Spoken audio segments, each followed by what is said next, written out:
Hi, future civil servants.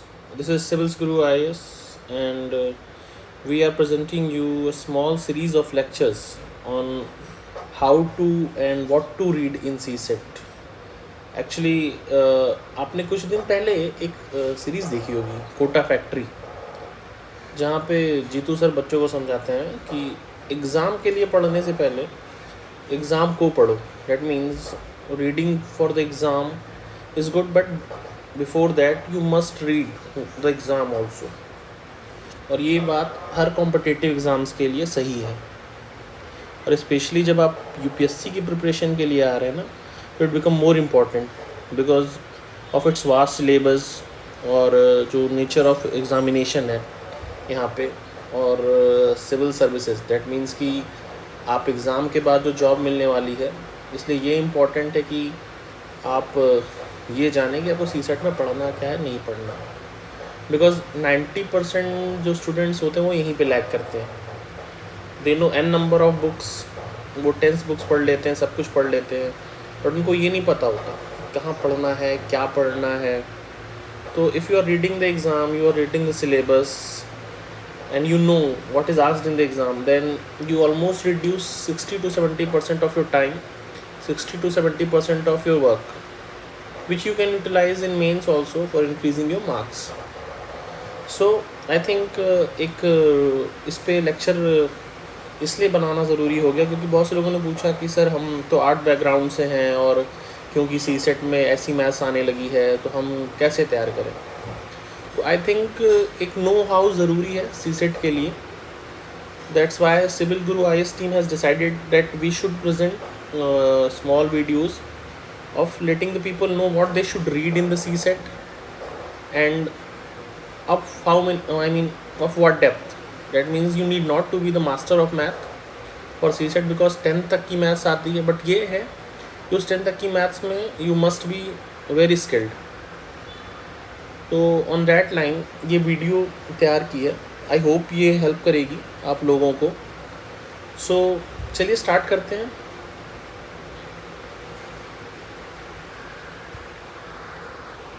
तो ये इस साल का पेपर है आपका यूपीएससी का, सीसेट का पेपर है, सेट ए. तो जैसा कि आप लोग देख पा रहे हैं कि हम मतलब कोई भी पेपर है, सबसे पहले ये जानना ज़रूरी है कि वो पेपर है क्या, उसका सिलेबस क्या है, ये सारी चीज़ें. तो फर्स्ट ऑफ ऑल ये थोड़ी सी ब्रीफ चीज़ें हैं कि सीसेट जो है ना, वो इंट्रोड्यूस किया गया था आपका 2011 में एप्टीट्यूड टेस्ट के लिए सिविल सर्विसेज में. उस टाइम पे बहुत ज़्यादा प्रोटेस्ट और ये सारी चीज़ें हुई थी कि इसको, क्योंकि उस समय ये क्वालिफाइंग नेचर नहीं था, इसके मार्क्स काउंट होते थे. दैट मीन्स कि अगर आप सपोज़ 220 कट ऑफ जाता था और अगर आप 190 प्लस ले आ रहे हैं सी सेट में, that means for GS you have to score only 30. Starting this फिर 2015 में इसको क्वालिफाइंग बना दिया गया. अब क्वालिफाइंग क्या होता है?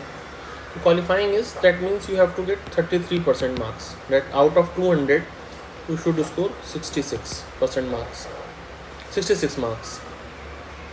So it was very easy, but it was very easy till 2017 and 18. उस टाइम पे भी लोग सीसेट में फेल होते थे, ऐसा नहीं है कि ऑल टुगेदर सारे लोग पास ही हो जाते थे.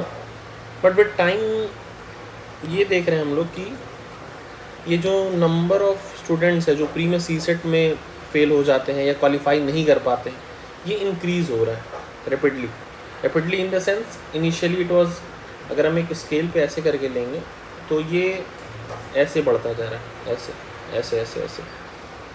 अब पॉइंट ये है कि इसका रीज़न क्या है, ऐसा क्यों हो रहा है.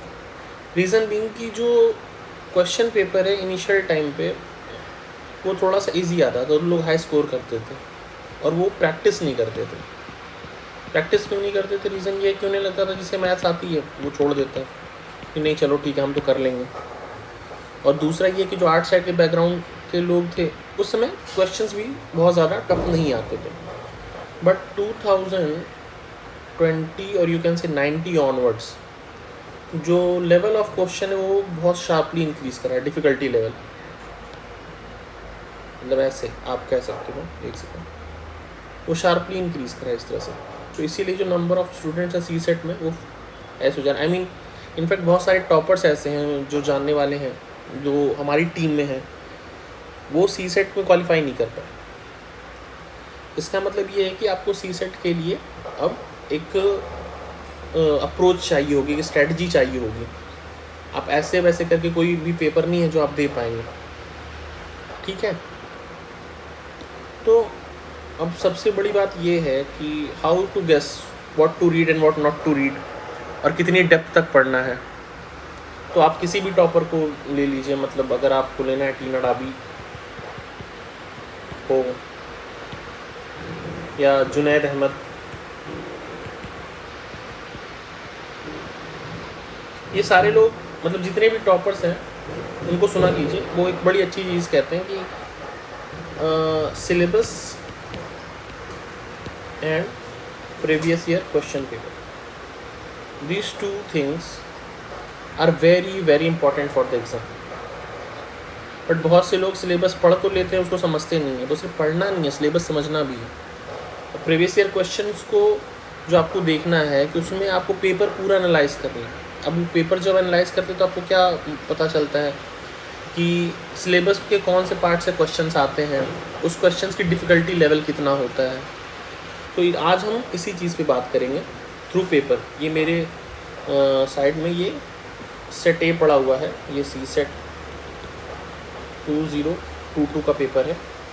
तो इसको हम आज देखेंगे और इस पेपर के through, I mean using this lens, हम देखेंगे कि हमें क्या क्या चीज़ें पढ़नी चाहिए सी सेट में, क्या नहीं पढ़नी चाहिए, और हम कहाँ छोड़ सकते हैं चीज़ों को। और क्योंकि इस बार नंबर ऑफ़ क्वेश्चंस जो सी सेट में थे वो मैथ्स के और जनरल एबिलिटी के, वो काफ़ी ज़्यादा बढ़ गए हैं, ऑलमोस्ट 50+ हो गए हैं। तो अब आई मीन अब तो आपको क्या कहते हैं, जनरल एबिलिटी, रीजनिंग, ये सारी चीज़ें करनी पड़ेंगी। डैट मीन्स कि आप कॉम्प्रहेंशन के बेसिस पे सी सेट का पेपर नहीं निकाल सकते, बिकॉज इसमें गारंटीड आंसर नहीं होते, बट इसमें गारंटीड आंसर होते हैं। डैट मीन्स कि अगर आपने इसके 30+ क्वेश्चंस कर लिए करेक्टली और आपने बाकी पेपर छोड़ दिया तो भी आप क्वालिफाई कर जाएंगे। बट अब ये 30+ क्वेश्चन करना टफ होता जा रहा है, seeing the level of question. तो चलिए स्टार्ट करते हैं with the question. We will learn कि हमें क्या क्या चीज़ें पढ़नी चाहिए, क्या क्या चीज़ें छोड़नी चाहिए। ओके, जैसे सबसे पहले हम देखते हैं शुरू में क्वेश्चन 1, 2, 3, ये कॉम्प्रहेंशन बेस्ड है। जैसे ये है क्वेश्चन 4, आपका देखिए क्वेश्चन 4, ये सी सेट का क्वेश्चन। अब यहाँ पे क्या है, सीक्वेंस है। तो सबसे पहले आप देखिए सीक्वेंस वर्ड, आप किसी भी सी सेट की बुक से पढ़िएगा।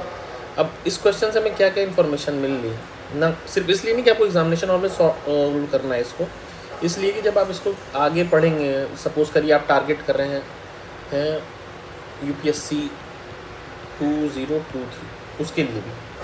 तो सबसे पहला क्वेश्चन ये है कि ये सीक्वेंस का क्वेश्चन पूछ रहा है, सीक्वेंस, ठीक है। तो सीक्वेंस इन जनरल अभी तक ये देखा गया है कि UPSC में जब बनता है तो 2-3 तरह के ही बनते हैं।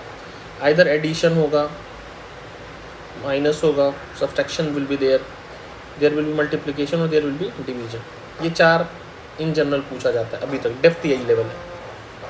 तो हम क्वेश्चन आइडेंटिफाई करते हैं, जैसे सपोज करिए ये 20 है, ये 10 है, ये 10 है, 15 है, 13 है, 75x।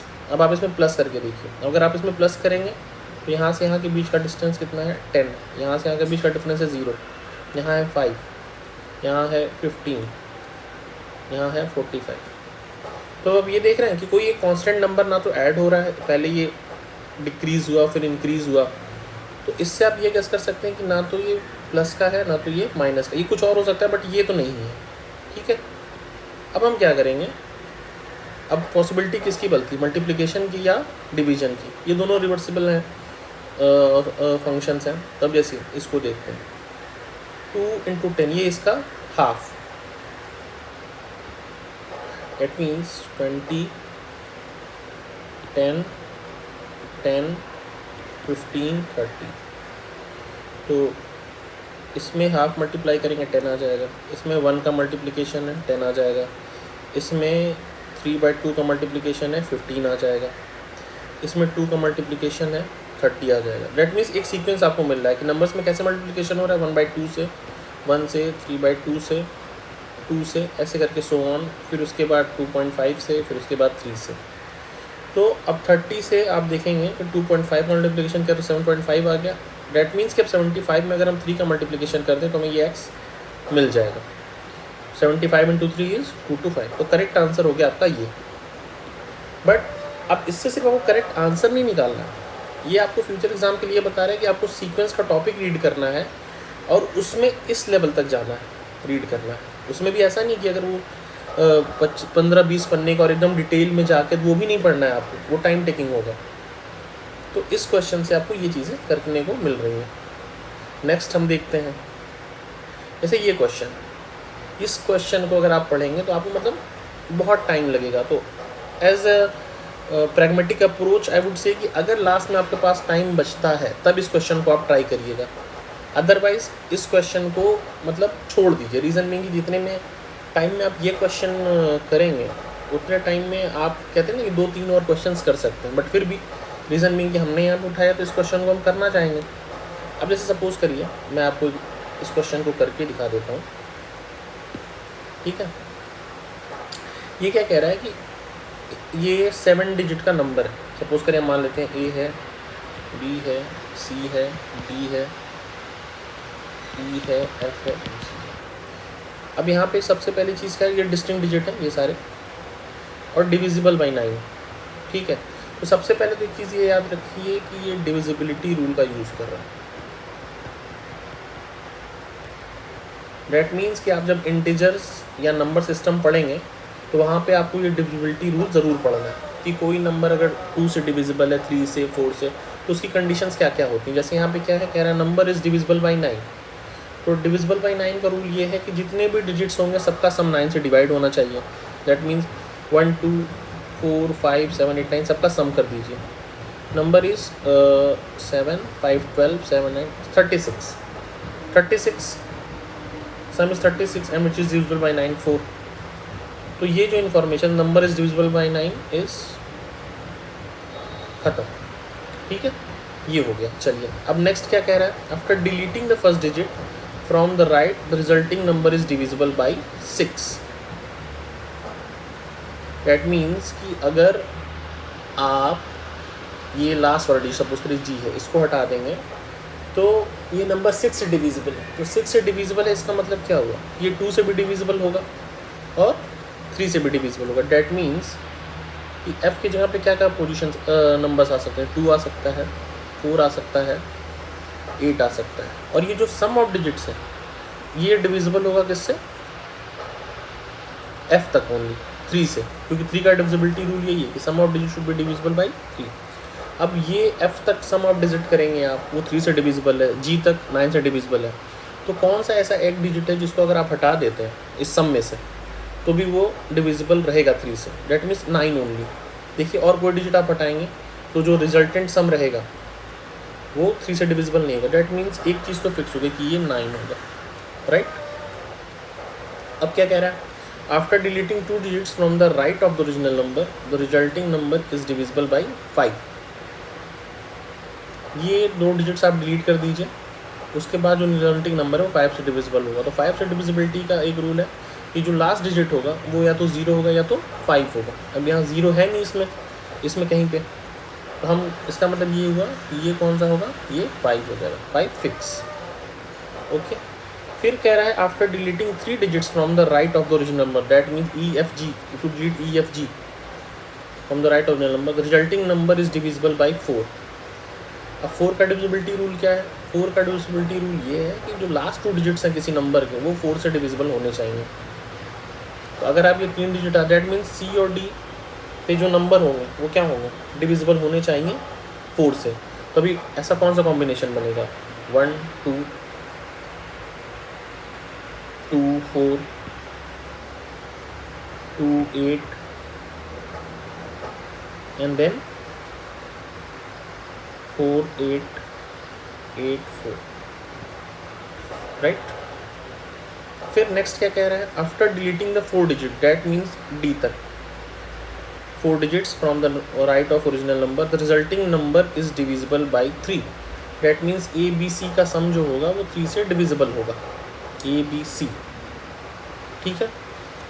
नेक्स्ट क्या है, after deleting the 5 digits from the right of the original number, the resulting number is divisible by 2, 5 digits 1 2 3 4 5, that means B पे के प्लेस पे क्या आना चाहिए, आइदर 2 4 और 8, ये 3 आ सकते हैं, राइट।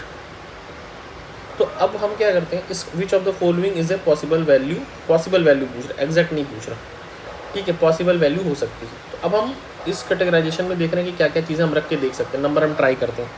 सपोज करें हम पहला ट्राई करते हैं, यहाँ पे 248 में से कोई आएगा, यहाँ पे 248 आएगा, और अगर ये 1 2 आ रहा है, डैट मीन्स कि अगर हम यहाँ पे 8 रख दें और यहाँ पे 2 रख नहीं सकते, यहाँ पे हम 4 रख देते हैं, ओके। तो नंबर क्या बनेगा हमारा, बी के प्लेस पे 2 नहीं हो सकता, सॉरी, फर्स्ट केस में हम यहाँ पे रखते हैं आपका, सपोज करिए 4, बी के प्लेस पे 4, ये 1 2, यहाँ पे 8, यहाँ पे 9, यहाँ पे 5, ओके। और यहाँ पे नंबर आ जाएगा आपका सपोज 7। अब ये सारी कंडीशन को फुलफिल कर रहा है, तो एक पॉसिबल वैल्यू आपकी क्या बन जाती है, 8, ओके। बट क्योंकि ये क्वेश्चन टाइम टेकिंग था, तो आई वुड से कि आप जो है इस क्वेश्चन को लास्ट में करें, बट ये चीज़ इस क्वेश्चन से ज़रूर याद रखें कि डिविजिबिलिटी रूल यूज़ करना है आपको, ठीक है, ओके फाइन। अब हम नेक्स्ट क्वेश्चन पे आते हैं। ये कहते हैं, जैसे आप क्वेश्चन इसको रीड करेंगे, ये डायरेक्शन क्वेश्चन, ये बहुत कॉमन है यूपीएससी में या किसी भी कॉम्पिटिटिव एग्जाम में, ये क्वेश्चंस बहुत कॉमन है, इसको डायरेक्शन क्वेश्चन कहते हैं। ये ईजिएस्ट ऑफ द क्वेश्चन है, आप देखेंगे जितने में आपके ऊपर वाला क्वेश्चन किया, इसको आप ऐसे क्वेश्चन 4-5 कर लेंगे, इसमें कुछ नहीं करना है, सिंपली इसमें आप क्वेश्चन पढ़िए, सब कुछ दिया हुआ है। इसने डिस्टेंस पूछी है, how far are the 2 friends from each other ना। जब डिस्टेंस पूछा तो डायरेक्शन का कोई लेना देना नहीं है, तो आप ऐसे मान लीजिए आपने यहाँ से स्टार्ट किया और टुगेदर वो दे रन फॉर 50 मीटर्स, तो ये 50 मीटर हो गया। Then they reach a point, suppose इस पॉइंट का कुछ भी नाम दे दीजिए A, X turns right, X right turn हो जाता है, एक्स यहाँ रन करेगा, and run 60 metres, while Y turns left and runs 40 metres, Y इस तरफ जाएगा, y 40 meters, then x turns left 50 meters, then y turns right and runs 50 meters. How far are the 2 friends from each other? तो suppose करें यहाँ और यहाँ पे है। अब आप देखिए जो डिस्टेंस है ये इन दोनों के बीच की ये होगी 100 मीटर्स। क्यों? क्योंकि दोनों है क्या, सेम हाइट पे है यहाँ से। अगर ये आपकी बेस लाइन है 50 metres, then again 50 metres, that means कि इनकी इस लाइन से डिस्टेंस बराबर है, तो जो दोनों के बीच का डिफरेंस होगा वो ये वाली लाइन डिनोट करेगी, दैट इज़ 100 मीटर्स। ये सबसे सिंपलेस्ट ऑफ द क्वेश्चंस में से था, बट इसमें देखना ये क्या था आपको कि डायरेक्शंस के क्वेश्चंस आ रहे हैं, तो आप उसको आइडेंटिफाई करिए, राइट। हाय फ्रेंड्स, स्टार्ट करते हैं अब फिर से। अब क्वेश्चन 7, ये एक क्लासिक प्रॉब्लम है, मतलब बहुत सारे कॉम्पिटिटिव एग्जाम में आती है, जिसको इन जनरल कैलेंडर प्रॉब्लम कहते हैं। तो आप लोग जब ये प्रॉब्लम करेंगे तो इसमें जो भी है, मतलब डेट का जो भी क्वेश्चंस रहते हैं, जो भी क्वेश्चंस हैं, तो उसमें हम in general odd days calculation करते हैं। ऑड डेज, कितने ऑड डेज हैं, और 2-3 चीज़ें हमें ध्यान रखनी होती हैं, ऑड डेज, लीप ईयर, ये बेसिक फंडा होता है। तो फर्स्ट ऑफ ऑल हम क्या करेंगे, इस क्वेश्चंस के लिए एक रेफरेंस डेट चूज़ कर लेते हैं। रेफरेंस डेट सपोज करिए सिविल सर्विसेज एग्जामिनेशन 5 जून को था, ये अपनी रेफरेंस डेट है, संडे की, ठीक है, 2022। में निकालना कब का है 2099, तो 2099 माइनस 2022 77 ईयर्स। कि 77 ईयर्स को 5 जून को क्या डेट होगी, अगर हम ये कैलकुलेट कर लें तो हमें संडे और ये सारी और कौन सी डेट है कौन सा दिन है वो पता करना आसान होगा। अब क्योंकि 77 ईयर्स हैं तो 77 ईयर्स को हम क्या करेंगे 4 से डिवीज़न कर देंगे। 4 से डिवीज़न किया तो 19 perfect integer plus something in fraction. ये 19 बेसिकली क्या है अपना नंबर ऑफ लीप ईयर्स है। तो अपने पास 19 लीप ईयर्स हो गए आउट ऑफ 77, राइट। तो 58 नॉर्मल ईयर्स हो गए आपके पास। That means out of 77 years you are having 58 normal years and 19 leap years. In every leap year there are 2 odd days and in every normal year there is 1 odd day. So total number of odd days कितने हो जाएंगे 58 into 1 plus 19 into 2, that is ये हो गया आपका 58 plus 38 96। That means there are 96 odd days ना। अब 96 odd days हो गए तो इसको वीक के नंबर ऑफ, एक वीक में 7 डेज हैं उनसे डिवीजन कर दीजिए, कितना आ जाएगा समथिंग रिमाइंडर होगा इसका 5, remainder is 5. That means कि 5th जून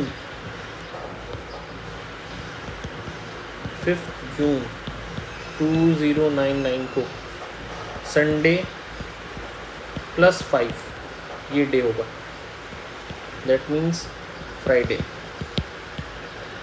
और 5th जून 2099 फ्राइडे है तो संडे विल बी ऑन 7।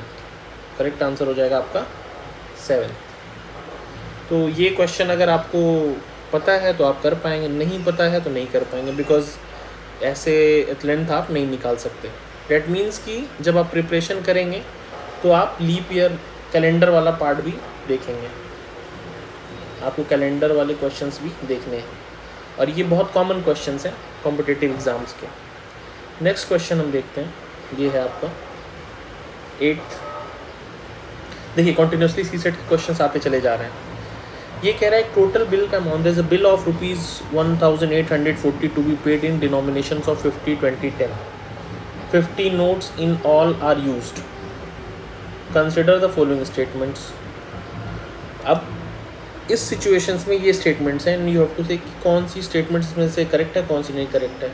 और एक इंपॉर्टेंट चीज़ ये नोटिस कर लीजिएगा कि यहाँ पूछा है not correct, right, not correct.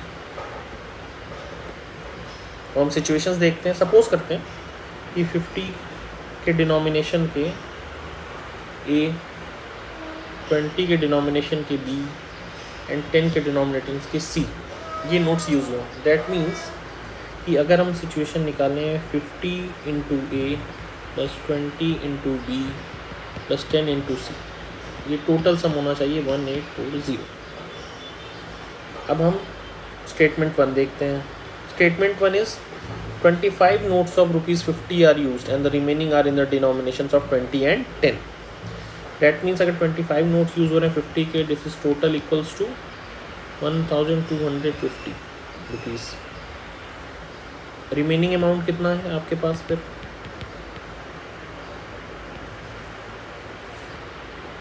एक कंडीशन और है जो रहेगी कि a plus that means number of जो नोट्स हैं वो 50 है, वो ज़्यादा नहीं हो सकते 50 से। तो रिमेनिंग सम कितना हो गया आपका 1840 minus 1250, that is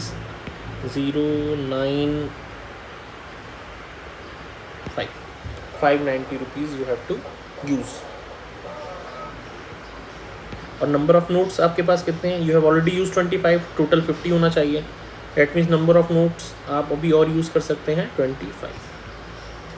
that means 20 B plus 10C should be equals to 590 और B plus C is equals to 25। अब सपोज करिए हम मैक्सिमम देखते हैं, 25 नोट्स हम ₹20 के ही यूज़ कर लेते हैं क्योंकि मैक्सिमम तो यही हो सकता है ना।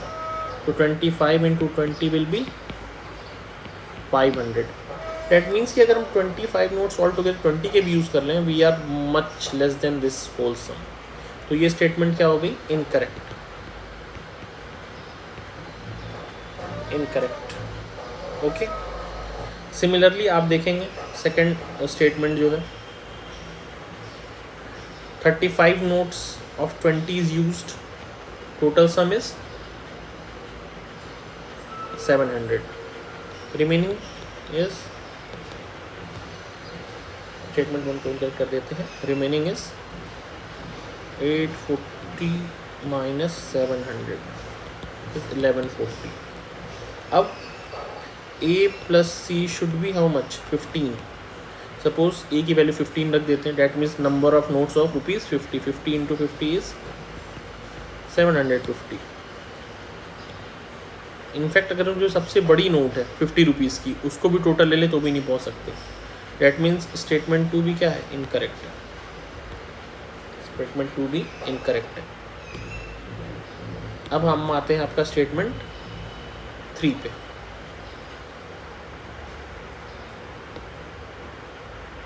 स्टेटमेंट 3 ये कह रही है कि 20 notes of ₹10 are used, that means 20 into 10 is 200। Remaining amount कितना है? Is 1840 minus 200, that is 1640। और नंबर ऑफ नोट्स कितने हैं अपने पास? That means A plus B should be 50 minus 20 30। अब अगर हम 30 नोट्स भी यूज़ कर लें सपोज इसके ₹50 के, तो भी हम कितने पहुँचेंगे? 1500 rupees only, which is much less than this. तो ये स्टेटमेंट भी इनकरेक्ट हो गई।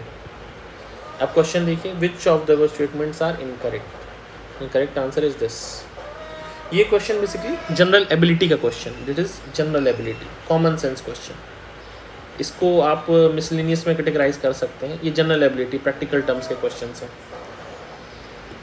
तो आप जब कोई भी क्वेश्चन करो तो सिर्फ इसलिए नहीं करो उसका सॉल्यूशन क्या है, इसलिए करो कि आपसे उसको बहुत सारी चीज़ें निकालनी फ्यूचर एग्जाम के लिए। आंसर के लिए सिर्फ आपको कब करना है? एग्जामिनेशन सेंटर में।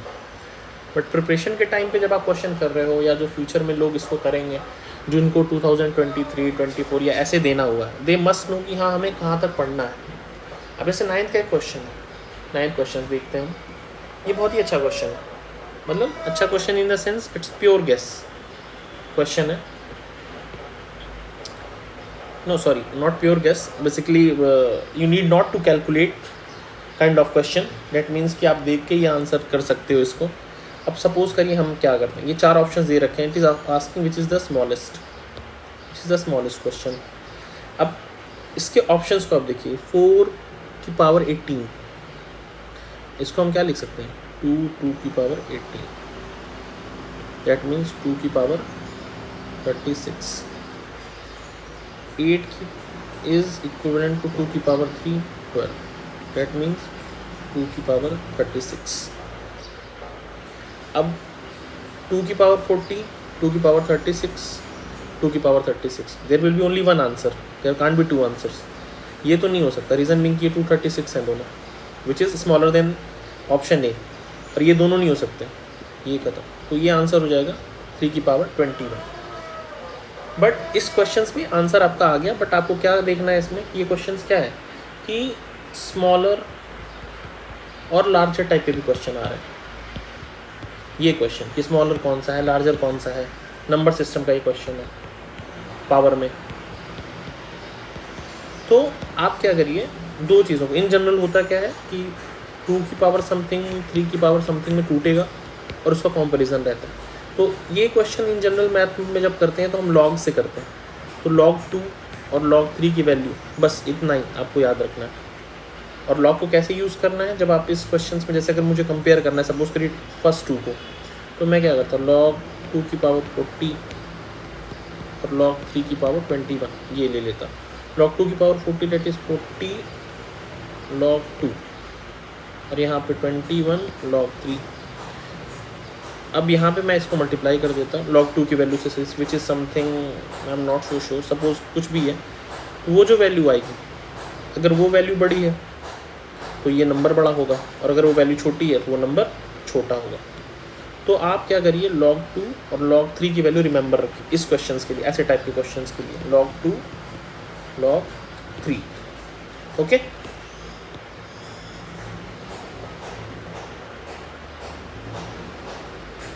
अब जैसे ये है, next question is question number 10। अब ये क्वेश्चन जैसे है आपका, तो आई विल सजेस्ट कि इस क्वेश्चन को भी आप लास्ट में रखिए। रीज़न बीइंग, एक तो ये लेंदी है और ये 2.5 मार्क्स का है। तो जैसे पहला क्वेश्चन मैंने आपको बताया था, आई गेस क्वेश्चन नंबर 5, और ये क्वेश्चन नंबर 10, तो इसको भी आप लास्ट में कर सकते हैं, बिकॉज ये टाइम टेकिंग क्वेश्चन है। ये बेसिकली क्या है, ऑप्शंस में आपको देखने हैं, बट क्योंकि क्या कहते हैं, इसका सॉल्यूशन अभी बता देता हूँ मैं आपको, बट ये जनरल एबिलिटी का क्वेश्चन है, इसको कहीं पे भी आप कैटेगराइज नहीं कर सकते किसी में, तो इसको आप मिसलेनियस में रखिए, ठीक है। अब क्वेश्चन देखते हैं। There are digits 1 to 9 are arranged in 3 rows in such a way that each row contains 3 digits. That means 1 2 3, first row, second row, third row, ये 3 तरह के नंबर हैं। ये है फर्स्ट रो इंटू 2, ये रो आ जाएगी, first row into 3, third row आ जाएगी, ये होना है। And the number formed in the third row is thrice the number, repetition of digits is not allowed if only 3 of the 4 digits, that means out of 2 3 7 9, first row में इसमें से 3 digit का ही number होगा। तो how many such combinations are possible in that condition. अब हम क्या करेंगे, इसमें गेस करते हैं क्या क्या नंबर पॉसिबल है। 2 3 237, 273, 2 आपका फिर देखेंगे हम 39, 293, ऐसे पॉसिबल कॉम्बिनेशंस आप बना के करिए। फिर उसके बाद आपका 3 2 7 आपका आ जाएगा। फिर ऐसे करके आप जितने पॉसिबल कॉम्बिनेशंस हैं वो बनाएंगे। फिर उसके बाद उसमें क्या करेंगे, चेक करेंगे। जैसे ये नंबर है, आप इसको 2 से मल्टीप्लाई करिए, 2 से इसको मल्टीप्लाई किया, ये कितना आ जाएगा आपका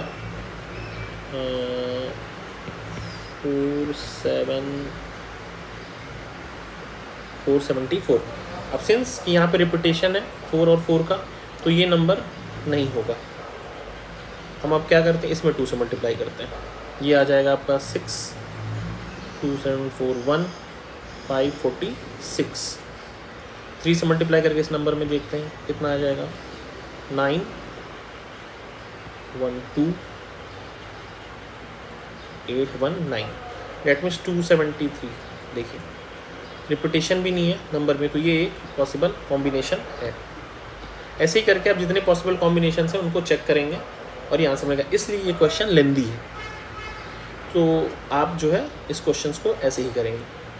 तो आई गेस अभी ये जो हमने क्वेश्चंस डील किए हैं, इस क्वेश्चन से आपको ये आइडिया लग गया होगा कि किस क्वेश्चंस में हमें कौन से टॉपिक्स पढ़ने हैं, कितनी डेप्थ तक पढ़ना है। और ये 2 चीज़ अगर आपने क्वांटिफाई कर ली तो सीसेट का पेपर आई गेस आप आराम से, मतलब अगर आप 30 to 40 डेज देते, 30 to 40 days for those who are from arts background, तो वो आसानी से सीसेट का पेपर क्लियर कर सकते हैं। और ये वीडियो मतलब आप सबके लिए यूज़फुल है। अगर आपको लगता है यूज़फुल है तो आप दूसरों को भी शेयर कर सकते हैं। और अगर आप ये यूज़फुल है और अगर आपको लगता है कि कोई चीज़ और मॉडिफाई करनी चाहिए या इसमें कुछ और चीज़ें इंफॉर्मेशन हैं जो आपको चाहिए, तो प्लीज़ कमेंट बॉक्स में आप लोग बता दीजिए, या मुझे क्या कहते हैं, आप सिविल्स गुरु की वेबसाइट पे भी मैसेज कर सकते हैं, तो हम इसको मॉडिफाई कर लेंगे as per your need. Because हमारा सोल पर्पज़ यही है कि जो भी बच्चे हैं जो तैयारी कर रहे हैं, जो अपना टाइम दे रहे हैं, अगर हम उनको किसी तरह से भी हेल्प कर पाएँ अपनी नॉलेज से और उनके एग्ज़ाम्स को इम्प्रूव कर पाएँ और जो कल को एक मतलब बेटर आईएएस ऑफिसर्स बने, तो we are very much eager to do that and dedicated to us that. and have all the best from the Civils Guru team. Enjoy, and next part we will continue onwards. थोड़ा time taking है, reason being कि I am just not solving the paper. I am letting you know what to read and what not to read through previous year question paper. So enjoy your study, and all the best for the future IAS officers. Have a great day.